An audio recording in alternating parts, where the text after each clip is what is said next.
Македонија е задолжена до гуша. Пред викендот ново задолжување на домашен терен од над 81 милиони евра. На македонската берза од денеска котираат нови две обврзници.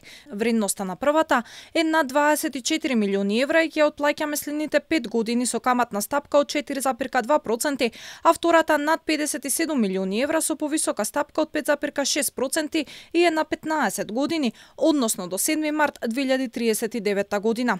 Бројките ги паѓаат во вода сите изјави на власта за успешни економски политики. Јавниот долг во моментов е на ниво од 57,9% од бруто домашниот производ, или вкупната сума пари што државава ја должи на кредиторите и заемодавачите надмина 8 милиарди евра.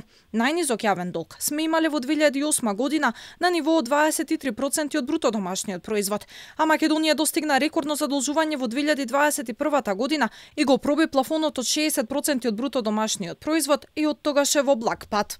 Додека СДСМ беше опозиција, постојано критикуваше за јавниот долг кој тогаш беше многу понизок.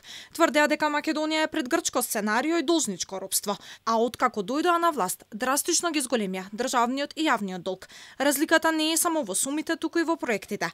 Во последните 5 до 6 години има многу помали капитални инвестиции, односно вложување во инфраструктурата во споредба со претходниот период. Па се поставува прашањето: зашто се трошат позајмените пари кои на крајот ќе мора да ги вратат граѓаните? Задолжувањето ќе продолжи и годинава. Власта при проекцијата на буџетот предвиде 1,2 милиарди евра нови позајмици. Со нив треба да се враќаат старите долгови, како и да се покрива буџетската дупка, проектирана на ниво од 545 милиони евра.